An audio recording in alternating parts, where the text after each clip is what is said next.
po ako dun sa process. Siguro itatanong ko lang po, in behalf po ng mga yun, nire-record ko na rin po para po sa mga taga-Facebook, kasi taga-Facebook din po ako. And usually kami po yung huli talaga doon kasi may schedule po na nahakutan. Kanina, chinat ko na rin po sa kanila na uh, yung sinabi po ninyo earlier na hindi po pala nagbabayad ang developer in any way sa munisipyo. So ang Apex wala pong prior payment since nagsimula po makolekta ang vendor. Opo. So yun, I think nasagot yung unang tanong. Pangalawa po is that kasi ang hinahanap po ng mga taga Phase 4 is yung assurance po na kung kailan daw definite silang maahakutan. Kasi ang usual na schedule po is Saturdays po kami. Pero may mga time na tumatagal po ng 2 to 3 weeks. Wala po ng ano. So ano po ba yung may papayo yung maano po yung pwede pong maging assurance po sa taga Facebook na ano po na mahakutan po sila at a timely manner na hindi po magkakaroon ng issues. Kasi sa totoo lang po, ang laki pong issue. Ako na unawaan ko po kasi 4 lang po yung truck. 27 na neighborhoods yung kinukuhanan or more. Tapos nakasentro lang, tapos may dalawang, tama po ba, may dalawang pinagsasabihan lang. O isa lang po. Ay po. Tapos ang dami noon, no? Hindi talaga manageable. Kaya nakukuha ko po yung concern na hindi ko nakakutan. Pero yun nga po, yung mga taga-Phase 4, pinaliwanag ko rin po. Pero naman ko po na hindi nila agad-agad magagamay yung issue na yun kasi hindi naman po sila rektang nakikipag-talastasan doon po sa vendor po. So, yun po yung mga concern namin. Maraming salamat po sa question. Yung unang question mo nasagot na. Opo, nawala talaga. Wala po natatanggap ang munisipyo in regards po sa koleksyon ng basura. Hindi ho sila nagbabayad sa munisipyo in regards po sa basura. Pangalawa, yung kung definite, kasi meron po kayong schedule, actually ako yung nag-schedule. Ako yung nag-propose kay Mayor na isang truck ang ibigay sa Boston para sa Phase 1, Phase 2, Phase 3, Phase 4. In regards po yan sa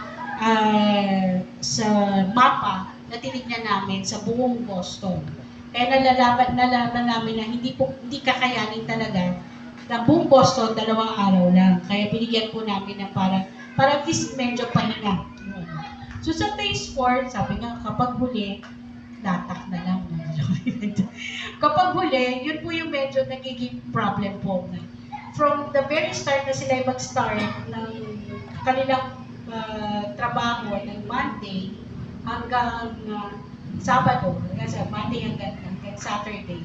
So, yung medyo bumababa yung ano ng truck. Kasi nga, ang gusto nila, baka bawas ng ikot. Kaya nag-overload sila. Minsan, dumadating sila sa isang lugar, na galing pala sa ibang lugar, meron na silang laman. Kasi nga sayang yung ikot, so sinasama na nila. Kaya nangyari doon sa isang truck namin, ganun nangyayari. Galing siya sa Estrella 1, may laman, pupunta siya sa Estrella 2 kasi sayang ko hindi pa puno. Kaya kukuha na rin siya doon, kaya babalikan na. Minsan hindi na babalikan. Same thing with truck na ikot sa inyo. Bukod sa medyo malayo yung distance, along the way, nagkakaroon ng flood. Medyo malayo yung distance dahil yung naka-assign na sa inyo ay mano-mano, so kakain siya ng oras para bumalik. So, sabihin na natin mga 2 o 2 oras bago siya bumalik pag okay. Yung parang nangyari po yung sinasabi yung 3 weeks noong sa Tanier, yung aming truck.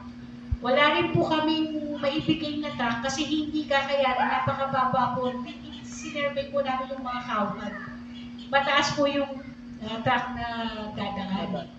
Then, dahil nga wala na ng truck na kumulekta sa Phase 4, so yung sa schedule ng truck ng Phase 4, ay may schedule siyang iba. So, kung halimbawa hapon sa inyo, mayroon siya schedule ng umaga. Halimbawa lang, o kaya umaga sa inyo o hapon. Hindi niya nakakainin yung schedule na yun. So, hahanap kami ng truck na may Pwede schedule mag-filter doon. para makuha yung sa inyo. So dumating yung time, 3 truck ang nasa talyer. Ilan na lang natiyon?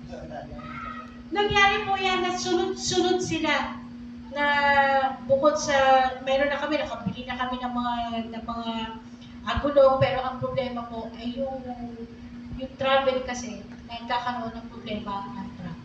So yun, hindi naman po ito palagi.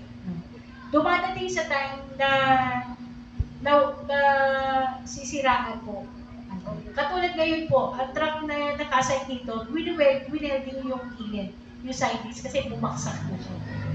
Pag hindi po namin siya winelding at hindi kami nag-stop ng operation, na collection, babaksak siya, matidisgrasya yung dadaan.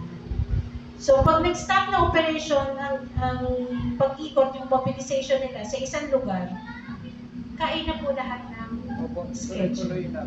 Kaya kami po mismo humingi ng paumanhin para po gusto namin lahat makater. Dahil ayaw din namin palagi pero tumatawag sa amin paano gagawin. Kasi doon sa opisina namin, kapag ganyan, nagbabatuhan kami, nagbe-brainstorming po kami. Pwede ba si ganito, ilang pahakot mo, tatawagan namin yung ikaw ilang pahakot mo, pwede mo extra, isang ganun ginagawa namin. Kapag medyo tight na talaga, sasabihin ng metro namin, o kayong 3, huwag nyo muna, ano yung schedule, puntahan nyo muna yung Boston. Nangyari po yun, tatlong truck ang pumunta dito. Sabay-sabay sila. Kasi para makuha lang. Hindi mo namin gusto na hindi kayo makutan. Wala po kayo gusto nun. Pero ang gusto mo namin ma-manage nyo kung ano yung basura dapat natin tinatapon para mabawasan. Kaya nga meron po tayong ganito. At yung binanggit ko po na yung mga hindi dapat itapon o kolektahin ng aming wag nyo kami pilitin, parang gano'n. Na pinipilitan, ito lang naman to, isang hamutan lang to meron pang ibang schedule.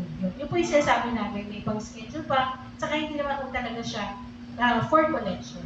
Yung mga debris, kasi marami talagang nagdaro sa amin, nagagalit sila dahil basura daw yung nakalagay sa, yung semento, Opo, yung nakalagay sa bag ng semento. Kahit nakalagay sa bag ng semento, kapag nagpaalam po yung driver namin, sasabihin namin, kailangan mo ba? Pagkatapos na lang ako. Kasi special na po yun. Ginagawa naman po namin kung kailangan. Pero kung hindi kailangan, hindi namin kukuhanin. Ay, ma'am, may Yes, follow-up ah. po. Last na, quick lang po. Kasi yun nga po, lalong-lalo, kasi kuha po namin yung rin, siguro po, siguro speculation na lang po na baka may lack of funding din sa Menro na pagpapulvay. so yun po, so hindi naman totally liable talaga. Kasi it happens, so nangyayari.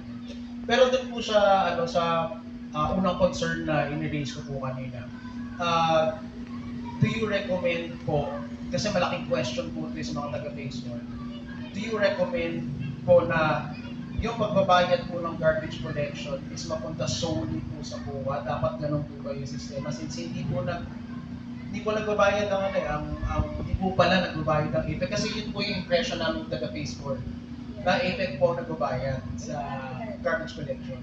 So does that mean dapat sa COA po concentrated ang pagbabayad po ng garbage collection, tas sa center po sa inyo? Ganun. Okay. Naniningil po ba ang COA in regards po sa garbage collection? As far as phases 1, 2, 3 is concerned po, Meron. kasama po siya sa monthly. Pagkano po ang monthly dues nyo? 150. Sa 150, okay naman po siya. Kasi kung nagbabayad po ba kayo na sa collector, hindi kayo nagbabayad. Okay, ganito po. May mga subdivision, katulad namin sa subdivision, ibigyan kita ng scenario. Yung subdivision namin sa Rockwell, kutukulong din ako naging president din ako dyan. So, nag-start ako ng presidente, 100 na yung aming monthly dues. Dahil meron kaming street line, tapos, ano pa ba yung pinabayan? Tapos yung connection. nagbibigay kami sa koleksyon ng 200 kada linggo. Kasi na ba lang yun, diba? 200, yung napag-usapan namin yun doon sa General Assembly namin, na pumayag sila, 200 yung bigay namin. Pero dumating yung time na hindi na kolektahan ang raffle kasi nga nasira, parang 3 weeks din. Ang sabi namin, 3 weeks na, no? Ganun nga yung nangyari. So, pag 3 weeks, kung 2 beses ka kakutang, kung ilang kang beses na nakot, yun ang bayad namin. Kasi hindi ka naman hinakutan eh. Yeah. Kumbaga doon kakain siya, very fair. Halimbawa, 3 beses ka nagkakot sa isang araw, 3 beses ka magbabayad ng 200. Nakot. Pero hindi nangyayari yun kapag regular. Isang hakot lang kami. Kasi nga, natuto ang mga taga-subdivision ng mag-segregate. Kaya yung isang ikutan nila doon ay isang truck na ang kinakain. Doon sa sinasabi mo, kung i-recommend ko, kaya nagtanong ako sa HOA kung nagbabayad. Kung hindi naman nagbabayad, not necessarily na magbigay kayo. Dahil meron na kayong 150 na monthly dues. That covers it, no? Covers na sa lahat ng kanila. Dahil yun po yung pinag-usapan sa HOA nila. Dahil yung 150 ay kaya na ba sa street light? Kaya na ba sa yan po yung sasabi ko, kaya na ba sa street light? Bakit kayo nagbigay ng 150? Diba? Kung lahat ng area dito, ilan po ba houses dito? Nasa 1,000 area? Yes, ang registered is 1,900. 1,900 plus. Kung nagpapayad lahat yun ng 150, ha? Yun po yun eh. Kung nagbabayad lahat yun, makukover lahat eh. But kung iba-mandatory nyo, walang problema kasi nasa loob kayo na meron po kayong batas dito sa loob ng subdivision, hindi po pwedeng hindi sila magbayad. Diba? Kung sinasabi mo naman na ang APEC po, sabi ko nga, sana yung APEC nandito para sabi namin na saan sila nagbabayad. Kasi kapag nagbayad po sila, may feeling sila manggagaling sa amin. Pero what which is Wala po. Kaya yun po yung 600? 800 kada bahay? I suggest, huwag po kayo magbayad. I suggest, kung para sa ano po yung sa garbage ha. Baliban na lang. Opo, baliban na lang. Kung meron silang tagahakot na iba, hindi amin. Well, pero wala. Wala po kami on record nun, sorry. Kung wala po, wala. Tatanungin namin yung driver namin. Nakakatanggap ka ba ng 5,000? Tatanungin ko. kaya ayaw nila magbayad ng monthly dues yung mga magpagpamember sa amin, ma'am, kasi madudoble daw yung binabayaran Opo, nila. that's it. Yun yung sinasabi po Opo. nila. Simula po ngayon, dito sa live at sa inyo, sa lahat ng mga taga-Facebook, huwag po kayo magbayad sa IPE. Kung pinipilit po kayo, palabasin niyo po ang resibo na galing sa munisipyo. Huwag po kayo magbayad. Kasi sa kami po ang dinadahilan eh.